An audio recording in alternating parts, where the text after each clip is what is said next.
BBC Radio Gloucestershire. With Mark Cummings. Really interesting one this morning. Psychologists' opinions are split over a treatment for post-traumatic stress disorder that's being offered here in the county. EMDR, it's called eye movement desensitisation and reprocessing, is recommended by the National Institute for Clinical Excellence and the MOD as an effective intervention for post-traumatic stress. But a veterans charity that was founded in the Forest of Dean says it's now done research that shows the treatment just doesn't work. It's something that's offered by Churchdown psychologist Rose Lamont. So let's explain how it works. We went there with our reporter Kirsty Waters. Hi, my name is Rose Lamont. I'm an accredited psychotherapist. I'm a cognitive behavioural therapist and EMDR practitioner. It's extremely intense therapy, but very rapid. Research has shown that it's one of the most remarkable treatments that there is available out there. Bilateral stimulation. So we start the healing process already. Once you start the EMDR process, it's continuous, and you will, between sessions, you may have new memories, new things may arise, memories, thoughts, feelings, smells, emotions, though they may well be overwhelming. I'm very fortunate to be able to say that I've been through trauma, more trauma than I would wish on anybody, and I've been through all the kind of counselling that I could afford at the time. And now I have the academic experience that goes with that, and to me, I'm not sure which one weighs the most, because I would like to say that EMDR was the one treatment that made it all go away. I'm feeling quite relaxed. I can see your eyes are changing. I work with predominantly therapies that are scientifically proven to work, and with some therapies I do understand that you deal with the weeds, as it were, and you pull the weeds out every now and again, but the weeds grow back. With cognitive behavioural therapy and EMDR, we get the problem from the root and pull it out. It doesn't grow back, it doesn't come back. It's out and it's cleared, and you feel amazing. At the end of the set, big deep breath, tell me what you thought without judging it. Focus on the target image. Okay. Keep your head still. You're doing really well. So it gets the patient to recall the traumatic event whilst moving their eyes and being tapped on different parts of their body. I've been speaking this morning to Jamie Hacker-Hughes, who's a professor in military psychology therapy at Anglia Ruskin University. He's an advocate of this. I've been using EMDR for 20 years. I asked all sorts of very awkward questions, including the neuropsychological base of it and the theoretical base of it, and I got some very good answers.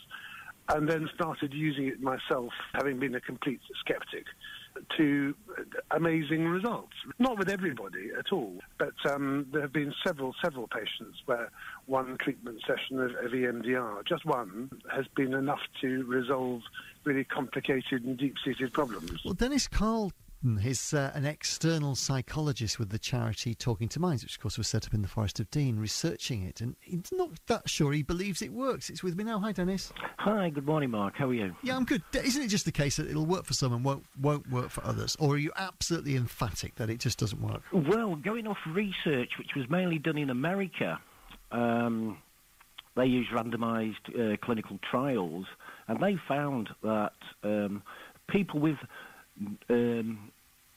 non-combat based traumatic events such as sexual assaults, accidents, natural disasters, they found that EMDR, they were getting some conclusive results.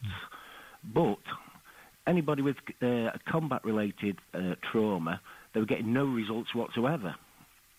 Any ideas why?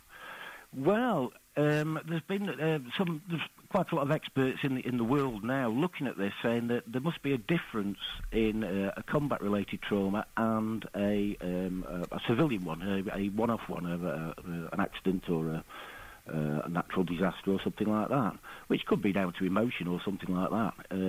So the MOD are pushing this. They're saying we believe in this. Your experience and experience of those who've come back from war zones, do you feel it can actually do more harm? Well, just to quote two veterans who I've spoken to, and I've spoken to 500 plus in this country and in America, one actually said to me after EMDR, he went, locked himself in his room, he's in a private hospital at the time, and started cutting himself, and he ended up on a one-to-one. Another one said to me, after EMDR, he drove home on his motorbike at 140 mile an hour and smashed the house up. OK, let's just dig slightly deeper into this one. When it comes to military trauma, are you saying that... Well, tell me what you think the answer is for dealing with that, and obviously facing it in this specific way, quite head-on. Obviously, you're saying that that actually can be worse. Yeah, I all you're doing by asking somebody to recall a trauma is actually re-traumatising them. So why not look at the root cause? People mostly get post-traumatic stress disorder because it's the emotional... there's many different things which make up post-traumatic stress disorder, but emotion plays a big one.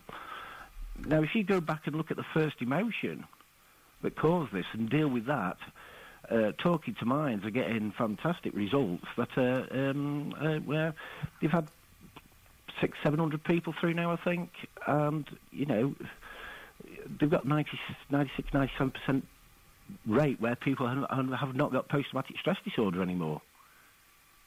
Where do you think we go from now, then, if this is being used more and more with the military? Are you going, apart from just coming on this radio show, are you guys going to speak up more or sort of highlight what you think are the problems with this? Well, yeah, I've spoke to several universities about it, and they're very interested in looking at this sort of angle. Let's get the MOD involved, you know. Well, we'll try and get a response. An official, we have been speaking to them. We'll get a response later on today and see what they say to what specifically you're saying, because you're keeping this very specific, which is very interesting. Dennis, we'll leave it there for the moment. Thank you so much for joining us this morning. Okay, thank you, Mark. It's Dennis Carlton, external psychologist with the Talking to Minds charity that was started and launched in the Forest of Dean. If you've got any experience of having this, using this, and they're talking specifically military issues with post-traumatic stress disorder, they're convinced that it does more harm than good. I think we'll be hearing more on this. Mark Cummings at breakfast.